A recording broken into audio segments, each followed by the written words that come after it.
አውሮፓ ቻምፒየንስ ሊግ ፍጹም የሚባል ምሽት አርሰናል አሳልፏል። የጋርዲዮላው ሲቲ ደግሞ ምስቅልቅል ውስጥ የገባበትን ምሽት ነው ያሳልፈው። ሰላም ሰላም ውድ የቻናላችን ተከታዮች እንዴት አላችሁ? ወደ እናንተ በድህረ ጨዋታ ዳሰሳችን እንሆ መጥተናል። መርሃ ግብሩን ላይክ፣ ኮሜንት፣ ሰብስክራይብ፣ ሼር በማድረግ አጋርነታችሁን አሳዩን። በአሁን ድህረ ጨዋታ ዳሰሳችን አርሰናል ፍጹም የሚባል ብልጫ አሳይቶ ያጠናቀቀበትን የአውሮፓ ቻምፒየንስ ሊግ የኢንተር ሚላንን ጨዋታ እንመለከታለን። በተጨማሪም የጋርዲዮላው ሲቲ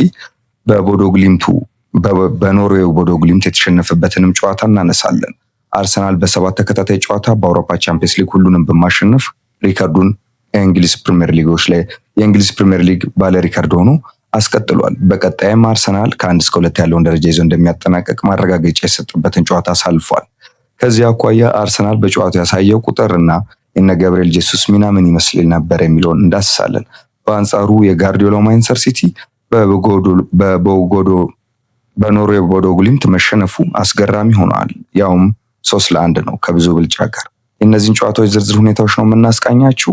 የአሰልጣኝና የተጫዋቾችን ማስተያየት እናነሳለን። መርሃ ግብሩን በድጋሚ ላይክ፣ ኮሜንት፣ ሰብስክራይብ፣ ሼር በማድረግ አጋርነታችሁ እንድታሳዩ እንጠይቃለን።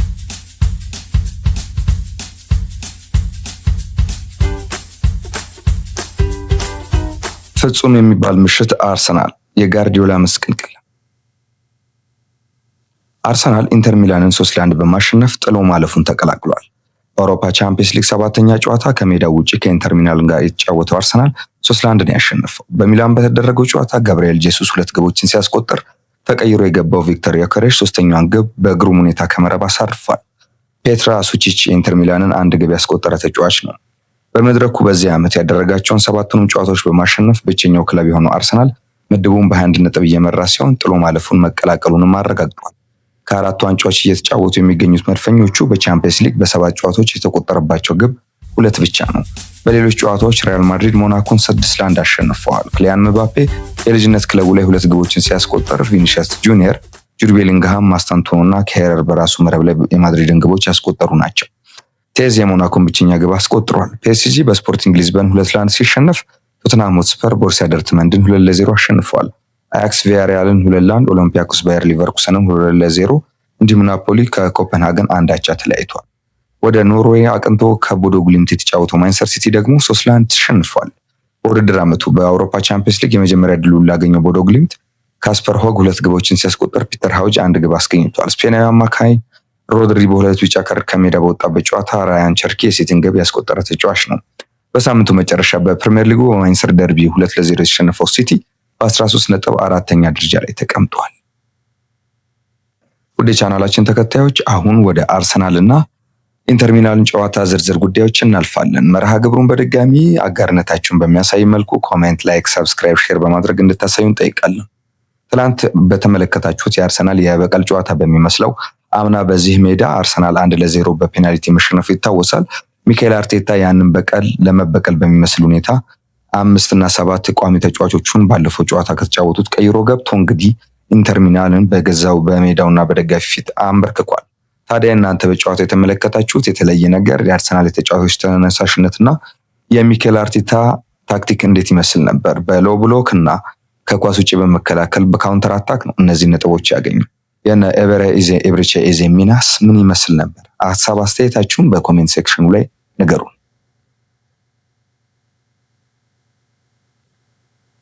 ታሪካዊው ሳንሲሮ ስታዲየም ምሽት በመድፈኞቹ የበላይነት ተውጧል። ሚካኤል አርቴታ በቋሚ አሰላለፍ ላይ 7 ለውጦችን ቢያደርግም መድፈኛው ኢንተር ሚላንን 3-1 በመርታት በቻምፒየንስ ሊጉ የ100 ድል ጉዞውን በታሪክ ለመጀመሪያ ጊዜ ወደ 7 ጨዋታዎች ከፍ አድርጓል። ለወራት በጉልበት ጉዳት ሲሰቃይ የነበረውና ከ11 ወራት በኋላ በቋሚነት ለመሰለፍ የበቃው ብራዚላዊ ኮከብ ገብርኤል ጄሱስ ምሽቱን የራሱ አድርጎታል። ገና በ10ኛው ደቂቃ ነበር ኢንተርን ያስደነገጠው። ከኖቬምበር 2023 ወዲህ ለመጀመሪያ ጊዜ በቻምፒየንስ ሊግ ግብ ያገኘው ጄሱስ አርሰናልን ቀዳሚ በማድረግ የጎል ድርቁን ሰብሯል። ሆኖም ኢንተር ሚላን በቀላሉ እጅ አልሰጠም። ፒተር ሱቺች ከሳጥን ጠርዝ ላይ አክርሮ የመታት ኳስ ዴቪድ ራያ እና አልፋ መረብ ላይ ስታርፍ ጨዋታው 1-1 ሆነ 18ኛው ደቂቃ ላይ። ነገር ግን የዘንድሮ የጦር መሳሪያ የሆነውን ቋሚ ኳስ ሴት ፒስ መዘዘ አርሰናል። በ31ኛው ደቂቃ ቡካዮ ሳካ ያሻገረውን የማዕዘን ምት ሊያንድሮ ትሮሳርድ በግንባሩ አመቻችቶ ሲያቀብለው ጋብሪኤል ጄሱስ በግንባሩ በመግጨት ሁለተኛውን ከመረብ አሳረፈ። ይህ ግብ አርሰናል በዘንድሮው የውድድር ዓመት ከማዕዘን ምት ያስቆጠረው 19ኛ ግብ ሆኖ ተመዘገበች። በአውሮፓ 5 ታላላቅ ሊጎችም አቻ አልተገኘለትም። እንደምታውቁት አርሰናል በእያንዳንዱ ጨዋታ ማን የሴት ፒስ ወይም የቆመ ኳስ ኢላማ እንደሆነ በግልጽ አስፍሮና ሜዳ ላይ ሰርቶ ነው የሚመጣው። ስለዚህ ሊያንድሮ ትሮሳርድ አጭር ነው በአንጻራዊነት፣ ገብርኤል ጄሱስም በጣም ረጅም የሚባል ተጫዋች አይደለም። እነሱ ይህንን ኳስ ይነኩታል ብሎ የሚጠብቅ ሌላ የተቃራኒ ቡድን ተጫዋች የለም። ስለዚህ ማርክ ወደማይደረጉት ተጫዋቾች ኳስን አሳልፎ ወይ ያስቀጥሩታል ወይ አመቻችተው ያቀብላሉ። በእያንዳንዱ የማዕዘን ምት ማርክ የሚደረግ ተጫዋች አለ፣ በግራም በቀኝም በሚነሱ ማዕዘን ምቶች ማለት ነው። በዚህም ረገድ አርሰናል በምሽቱ ጨዋታ በገብርኤል ጄሱስ አማካኝነት እንግዲህ የአውሮፓ ቻምፒየንስ ሊግ ሁለተኛ ግቡን ማስቆጠር ችሏል፣ ከቆመ ኳስ ማለት ነው።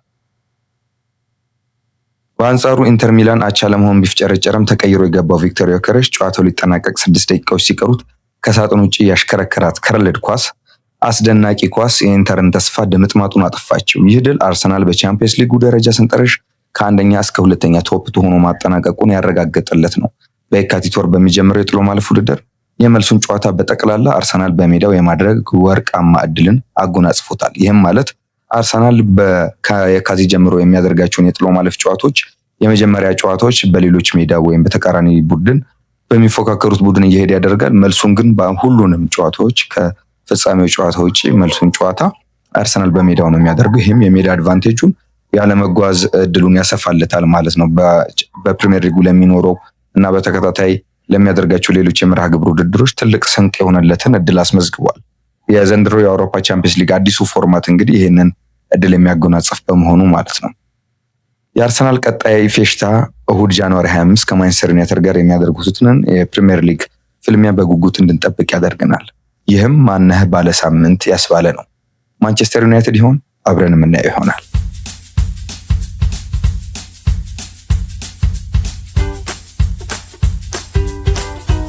ውድ ተከታታዮቻችን እንግዲህ የአርሰናል ከአውሮፓ ቻምፒየንስ ሊግ ሰባተኛ ተከታታይ ድሉን ያስመዘገበበትን የኢንተር ሚላንን ጨዋታ እያዳሰስናችሁ እንገኛለን። መርሃ ግብሩን ላይ ኮሜንት፣ ሰብስክራይብ፣ ሼር አድርጉ። አጋርነታችሁንም እንድታሳዩን እንጠይቃለን። አሁን ከጨዋታው በኋላ የተሰጡ አስተያየቶችን ነው የምናነሳው። አርሰናል በሳን ሲሮ ኢንተር ሚላንን 3-1 በሆነ ውጤት በረታበት ጨዋታ ለብራዚላዊ አጥቂ ገብርኤል ጄሱስ የህልም ምሽት ሆኖ አልፏል።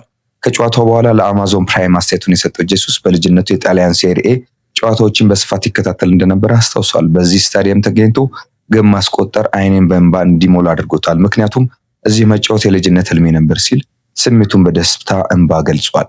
ጄሱስ አያይዞም ላለፉት 11 ወራት ከሜዳ ርቆ በነበረበት ጊዜ ያሳለፈው ፈተና ብዙ እንዳስተማረው ጠቅሶ ነገር ግን መልካምም ሆነ መጥፎ ነገሮች የሚከሰቱት በምክንያት ነው ብሏል።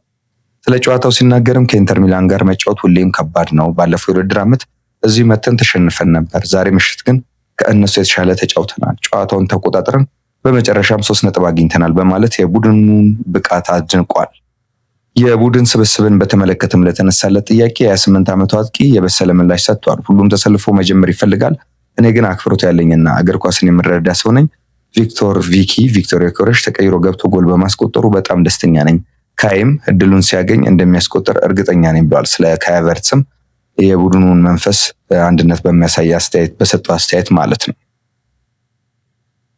በተመሳሳይ የአርሰናሉ አሰልጣኝ ሚካኤል አርቴታ እንግዲህ በሳን ሲሮ በአውሮፓ ቻምፒየንስ ሊግ ጨዋታ ኢንተር ሚላንን 3-1 በሆነ ውጤት ካሸነፉ በኋላ ጋዜጣዊ መግለጫ ሰጥቷል። እንግዲህ ከጨዋታው በኋላ ሚካኤል አርቴታ በሰጠው አስተያየት ከጨዋታው በፊት የተለየ ነገር ማድረግ እንደምንችል ተነጋግረን ከትልልቅ ቡድን ጋር ተጫውተን አሸንፈናል። አሁን ሌላ ደረጃ ላይ እንገኛለን። በቡድኔ በጣም ኮርቻለሁ ብሏል። የት መድረስ እንዳለብን እናውቃለን። ብቃታችንን አውጥተን መጠቀምና በጥሩ መንገድ ተጫውተን ማሸነፍ አለብን የሚል ሀሳብ ነበረን። አሳክተነዋል። በጣም ኩራት ተሰምቶኛል። ባየሁት ነገር ተደስቻለሁ ነው ያለው ሚካኤል አርቴታ። ጋብርኤል ሄሱስም በጣም ናፍቀነው ነበር። በራሱ መተማመኑ አስገራሚ ነበር። በተለያዩ ቦታዎች መጫወት ይችላል። ከቪክቶር ዮኬሬሽ ጋር ትልቅ ተጽዕኖ መፍጠር እንደሚችል ይሰማኛል። የምንፈልገው ነገር እያገኘን እንገኛለን ብሏል። ተቀይረው የሚገቡት ተጽዕኖ መፍጠር ከጀመሩ ጥሩ ነገር ነው። ለቡድናችን ሌላ ጥንካሬ ይሰጣል። በተጫዋቾች የሜዳ ላይ እንቅስቃሴ ደስተኛ ነኝም ብሏል።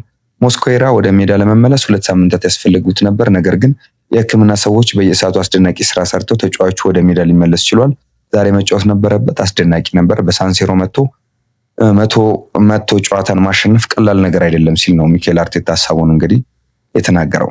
ከማንኛውም ቡድን ጋር መወዳደር እንደምንችል እያሳየን ነው። ሁሉም ነገር ገና ነው። በዚህ መንገድ ጠንክረን ከሰራን ግን በግንቦት ወር ዋንጫዎችን ልናሳካ እንችላለን ሲል ሚካኤል አርቴታ ጨምሮ ተናግሯል።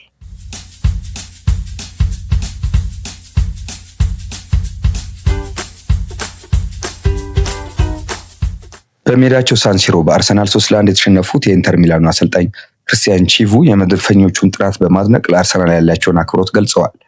ለማሸነፍ ከባድ ምሽት ነበር ያሉት ቺቩ ቡድናቸው ውጤት 1-1 በነበረበት ወቅት ወደ ጨዋታው ለመመለስና አቻ ሆኖ ለመቀጠል ያደረግነው ጥረት ሳይሳካ መቅረቱን ተናግረዋል። በሁለተኛው አጋማሽ አቅማችን የፈቀደውን ሁሉ ጥረናል፣ ነገር ግን የአርሰናል ጥራትና ያደረጓቸው ቅያሬዎች ጫና ውስጥ ከተቱን ሲሉ የአርሰናልን የበላይነት አምነው ተቀብለዋል።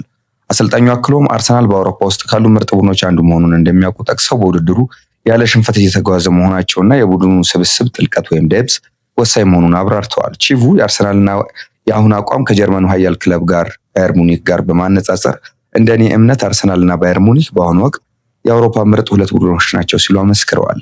ያም ሆኖ ግን ውድድሩ ወደ ጥሎ ማለፍ ደረጃ ሲሸጋገር ማንኛውም ነገር ሊፈጠር እንደሚችል በአስተያየታቸው የጠቆሙት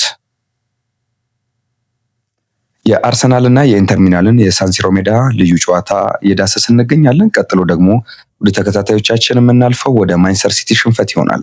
አብሮነታችሁን ላይክ፣ ኮሜንት፣ ሰብስክራይብ፣ ሼር አድርጉ።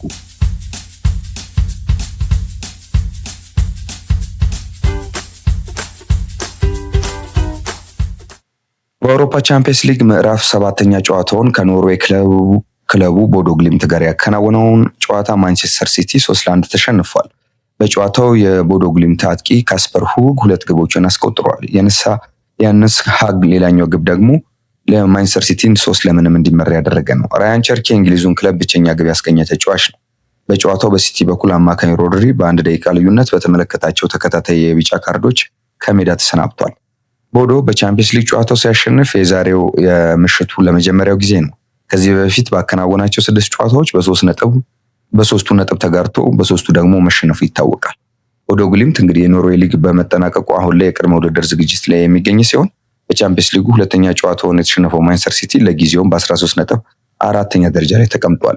በሳምንቱ መጨረሻ በፕሪሚየር ሊጉ በማንቸስተር ደርቢ 2-0 የተሸነፈው ሲቲ በ13 ነጥብ 4ኛ ደረጃ ላይ ተቀምጧል። ይህ የማንቸስተር ሲቲ የውጤት ቀውስ እና የጋርዲዮላ መመሰቃቀል ነገሮችን ወዴት ያመራል የሚለው ተጠባቂ ነው። ይህንን ሽንፈት ተከትሎ የማንቸስተር ሲቲ አሰልጣኝ ፔፕ ጋርዲዮላ እንግዲህ አስተያየቱን ሰጥቷል። በአውሮፓ ቻምፒየንስ ሊግ በኖርዌይ ቡድኑ ቦዶ ግሊምት 3-1 በሆነ ውጤት ከተሸነፈ በኋላ አስተያየቱን የሰጠው ፔፕ ጋርዲዮላ ስለ ቦዶ ብዙ የማውቀው ነገር የለም። ባለፈው ዓመት በአውሮፓ ሊግ ጥሩን ጊዜ ያሳልፈዋል። በፍጹም ለቡድኑ ዝቅተኛ ግምት ሰጥቼ ወደ ሜዳ አልገባውም ብለዋል። በብዙዎች ዘንድ ሲነሳ የነበረበትን የዝቅተኛ ግምት ትችት በተመለከተ በሰጠው አስተያየት ማለት ነው። ቡድኔ ደካማ እንደነበር ገልጻቸዋል። በፍጹም አልስማማም። ቦዶዎችን እንኳን ደስ አላችሁ ማለት እፈልጋለሁ። ሌላ ምንም ማለት አልችልም። እነሱ ከኛ በጣም የተሻሉ ነበሩ ብለዋል። ባለፈውም ሳምንት በማንቸስተር ዩናይትድ ሲሸነፍ ተመሳሳይ አስተያየት መስጠቱ ይታወሳል።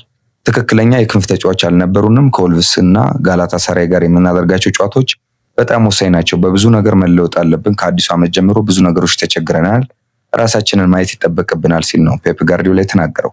ፔፕ ጋርዲዮላ በጨዋታው በቀይ ካርድ የተሰናበተው ሮድሪን ለመተቸት ፈቃደኛ አልነበረም። ጥሩ የተጫዋቾች ስብስብ አለኝ፣ ለቀጣይ ጨዋታዎች ራሳችንን እናዘጋጅ በሚል ሀሳቡን አጋርተዋል። ኤርሊንግ ብራውት ሃላንድ በበኩሉ ደጋፊዎችን ይቅርታ መጠየቅ እፈልጋለሁ፣ ሁላችንም በውጤቱ አዝናል ሲል ነው የገለጸው። ማንቸስተር ሲቲ እንግዲህ በውድድር ዓመቱ አሸንፎ በማያውቀው ቦዶ ግሊምት 3-1 ተሸንፏል። ባለፈው ሳምንት ደግሞ በማንቸስተር ዩናይትድ በፍጹም ብልጫ መሸነፉ ይታወቃል።